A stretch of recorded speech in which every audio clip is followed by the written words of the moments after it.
Hey team, it's Ripper here. Hope you guys are doing great. Got a great game, and I thought I'd test out the Gearing again. It's a great Tier 10 American destroyer, the Gearing, and we'll do a quick little review about it. It's been out for a while. Build is on the screen, primarily focused on torpedo boat action. It is a great American torpedo boat, but actually it's a jack of all trades. It can do gunboating, it can do torpedoes, and whatnot. Hey guys, we made it to 200 subscribers. We're on our way to 300. Go ahead and hit the like, subscribe, and bell button to be notified of upcoming videos if you would like to support the channel. If not, enjoy the video, like, comment, whatever you can do to build the community, have fun, and learn something at the same time. So, hey, the Gearing. Let's talk about it. The Gearing has been out for a pretty while. I mean, it is one of the first, I think, destroyers that I got because I kind of, again, we're in America. I like the American side of things, so I grinded out the American line. And honestly, it's one of the best destroyers that you can do pretty much almost anything with. It had good AA. Its guns are decent if you build into them before the commander rework. Now it's they're like kind of so-so. They're just 127mm guns, secondary kind of American battleship guns that you now have as your primaries. But I think really the good bread and butter of this is the concealment and the torpedoes. Let's talk about it. So I built a concealment build. I got down as low as 5.9 kilometers. I didn't know if the Gearing could go any smaller than that. I think you could back in the day. I remember hearing numbers like 5.6, 5.8. You could get it pretty low right there and good torpedo hits right there. But really the coolest thing I like about it is the torpedoes. These torpedoes are pretty incredible. 16.5 kilometer range, and just look at them. I'm shooting 2 sets of 5, so you got 10 torpedoes that reload in about 88 seconds. So that is pretty phenomenal. Taking that, even the Holland reloads in about 75-ish seconds if you build for it. But look at these torpedoes. The detection on them is about, I think 1.1, so they only have maybe a few seconds, several seconds to make a decision to turn. But watch, they can pretty much sneak up on a lot of people, even destroyers, and they pack a wallop. I believe these things hit for about 13 to 16K-ish, somewhere around that range. So you're taking some pretty big hits here. Watch this Yamato here. He's already got fires on him. He's probably gonna have to use his damage con. But watch when these torpedoes, like they will take a chunk out of your hit points. And it's kind of like I compare it to the Shimakaze of destroyer torpedoes because, I mean, Shimakaze, torpedoes hit with a wallop too, but watch this. Boom, boom, 16K right there, boom, 7,000, and he's flooding. So these things are incredibly powerful, and look, 23 seconds until the reload. Boom, whammy kablammy, first kill of the game. Yamato is out of the game. Secured eastern flank. C's pretty good. We're gonna move towards Bravo Cap right now. And again, the coolest thing about these torpedoes is they're 16.5 kilometers. They go about 69 knots. If you wanna build them for speed, you can get them up to maybe 72-ish knots. But they're really, really fast. Really, really stealthy, nice, fast, well-rounded torpedoes that pack a wallop and a punch. And look, they reload pretty quickly, as I already told you. Now we're firing another set of torps. Let them shoot out there to 16 kilometers and hopefully hit something, right? That's the coolest thing I like about this ship. A couple other things, really. The armor is just another kind of standard armor, 22,900 hit points. Not the greatest now when you got things like Druids and Elbings and stuff are getting up to that 28,000, 30,000 hit point range. So the Gearing is just okay, especially if you build into Survivability Expert, which I recommend. Also protect your gearings and modules and steering and so forth, and that is really pretty much the build. But the bread and butter, again, of this is just being stealthy, being able to be fast, go in, get out, and use smoke, which has one of the longest smokes in the game. I mean, the American smokes are incredible. You'll see it when I use it, how long they last and how long they spread. And then use the torpedoes to your advantage. And that's really what's pretty much the game right there. So let's talk about the strategy and tactics here. We got to get B. I can see that, and watch how we use the stealth of the Gearing and just the being able to loiter in one area, observe the battlefield, spot for our teammates, use that concealment to your advantage, as well as being a torp machine. You literally are still, even though you're stealthy, you can still pack a quiet punch and still be a threat to the enemy. So he's in the smoke right now. He doesn't know I'm here because no location is being used RPF-wise, so I'm going to take this set of torpedoes and we're going to fire them right into the smoke. My thought here is he's going to sit there and move because he doesn't think I'm here. He doesn't think anybody's in front of him. So we're going to turn back away and we're going to loiter in this area and just hold. It's all about being patient. There's no need to rush. We're spotting the Yoshino for others to fire on. We're going to continue spotting for them and being a forward observation post so that our teammates, I look behind me, I have a Yamato, a Hindenburg, a Golden Lou, whatever his name is, and the small one's firing. So we have quite the firepower over here, but we have to use it to our advantage because we are downships. So we have to be very smart about our health and where we're positioning. So let's take a look at these torpedoes. Let's see if we get lucky. Bam! Whammy kablammy. Gearing, fellow Gearing, is also down. He pretty much could not move. Those things were just stealthily approaching him, and he was worried about firing on others. We have the Marceau over there, which is a very, very fast ship. Yoshino's taking down the Yamato, thanks to our spotting right there and keeping an eye on him. We've got the Marceau to contend with. Now we're going to wait to see what he does. Either he's going to speed in or speed out of this cap. I don't think he's going to reverse his way out, so he's going to probably go forward. Like most human beings, path of least resistance, you're going to go forward to get out of there quick. So we're going to wait right here and watch and see if we can just nail him. Torpedoes from the Gearing right there. We just happen to spot. Yeah, you notice I'm just doing 360s around here, just holding and waiting to see where my teammates go, where the enemy goes, because there's no need for me to rush in and die. I don't think there's a radar cruiser in here, but there's a Napoli in the middle that we don't know about, and he's got sap secondaries, which are bad. We can conserve as much of our health as we can.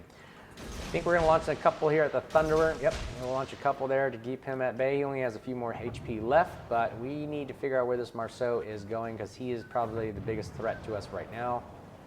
And torpedoes coming at us again. I think those are the Yoshinos. And we're going to continue holding right here and see how the battlefield develops. Just waiting on our team, regroup. I mean, part of this is really just communicating and just showing a presence here to know that, hey, you're spotting, you're the last DD, you got a spot for your team. They know that you can't die, so we're not going to just be wasting our life over this, but we're going to get our Conqueror, our Yamato, everybody into the game.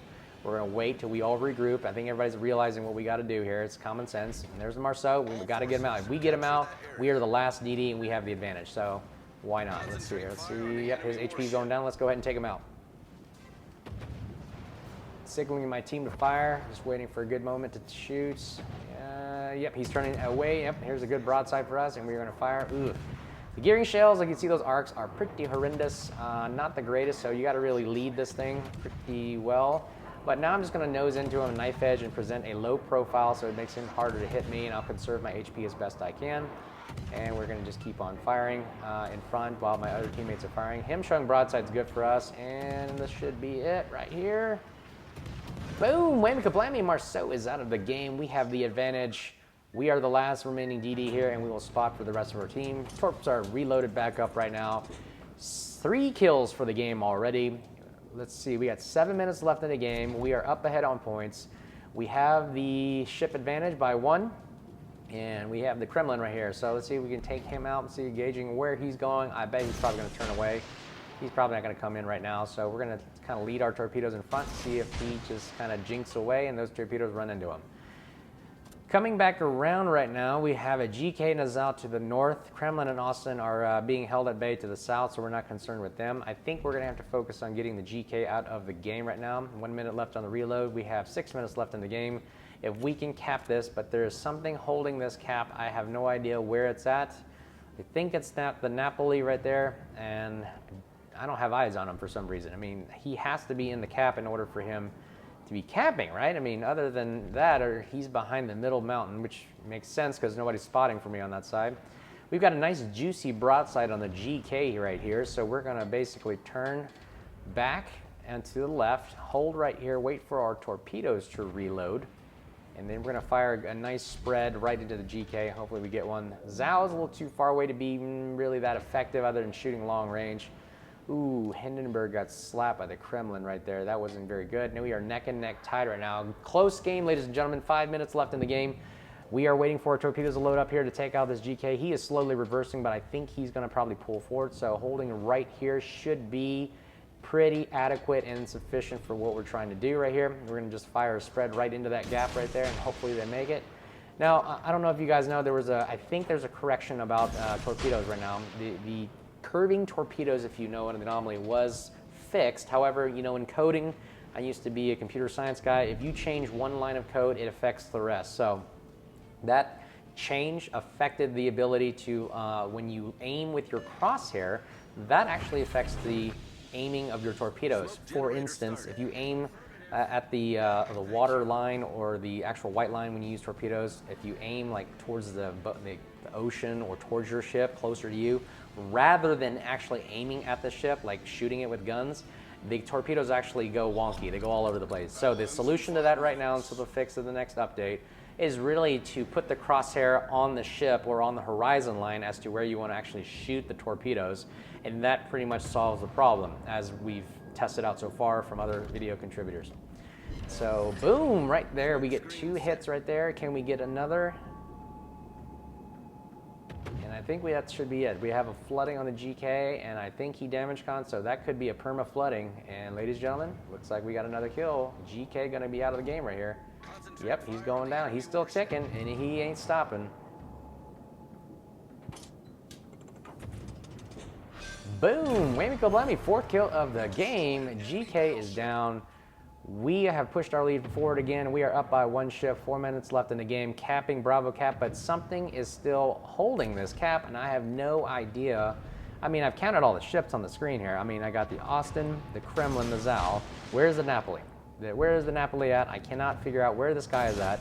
The only thing I think of, he's probably behind this middle island here. Otherwise, why is he not being spotted by me? I have no idea. I outspot him. Something's wrong here. So we're gonna let the, let's see, we're gonna let the Conqueror and the small ones back us up, and we're gonna let them go ahead of us and see if we can go ahead and scout. We basically have strength in numbers, don't we? So we're gonna go forward here and hang by with the Conqueror and the Smolensk, unless someone else dies here. Let's see if we can get, oh, if we can knock out this Kremlin, this would be very, very nice. Torpedoes are looking good, ladies and gentlemen. Oh, but he's dead already. Not enough HP to survive. All right, so notice how I'm just doing 360s. I'm literally just being a patient, outpost to spot everybody that I can. I outspot a lot of people here. Also, I have a good concealment, and I don't really have, I don't have much health that going in it for me right now, so I'm gonna have to hold and wait. Now, let's see. Where are we going here? Godin Liu is going to the south for Austin. Yep, they're calling out that the Napoli is probably behind that mountain, but that doesn't make sense. How could he be capping if he's not right in front of me right there? So I think he's got to be behind this island. There's got to be no way. So Conqueror is going to push forward. He's probably going to flush him out. I like to go with him because I don't think I can take on a Napoli by myself. Yep, there's some torpedoes over there. Austin's spotted, and the Zal's off in the distance. La La Land. So my thoughts on the gearing. I think it's a great all-around destroyer. Honestly, the only problem I have with it is it does not have a heel. You notice right now I could be using so much, I could be using a heel right now basically. A lot of other destroyers out there, including the British line, what's it called, the Swedish line, I believe, the Smallens and the Hollands, they have all heels. So that's the bread and butter, I believe, that gets you in the game to survive. Because with the amount of HE spamming and radar and everything here, you need those heels to survive the long term of this game. And it's definitely required. But the gearing is an all-around basic destroyer. It does everything a destroyer is supposed to do. Cap, spot, AA is okay, maybe. AA is broken and everything. Destroy, torpedoing. You have guns. You can outspot other DDs. I mean, do all the gamut. You can do the works basically in the gearing. So I like it. It's a great ship. Austin's taken down right there. Napoli, we found out, is behind this island in smoke. So let's go ahead and take him out. But again, what do I recommend about the gearing? Absolutely. I think it's a great ship, just with the problem of the heels. I wouldn't recommend it, maybe more competitive, and if you're actually trying to win tons of games in it. It's just a good spotting torpedo boating ship. Kind of like a Summers, but that's not available anymore, but I like it. It handles really well, and if try it out. If you haven't, grind for it. It's totally worth the grind, but it's a great ship all around. It's they call it the jack of all trades. And see if we can knock out this Napoli for a Kraken. Are we this lucky? Oh, and the Conqueror gets the kill for us. It's all right. This is a team sport, and we're going to cap and win out the game. So, guys, this is a great game with the gearing. I hope you liked it. Appreciate all the help. We're on our way to 300 subscribers right now. We're at about, we just hit 200 just this past week, and I can't thank you guys enough for all the support, all the fun, all the great comments. I love the support, love the community, and I appreciate those giving us tips, tactics, and techniques about what we can do to get better, what we can do to make the game better, and I love to hear your comments as well. Hey, go ahead and, again, enjoy the video, and we'll talk to you guys next time. Cheers.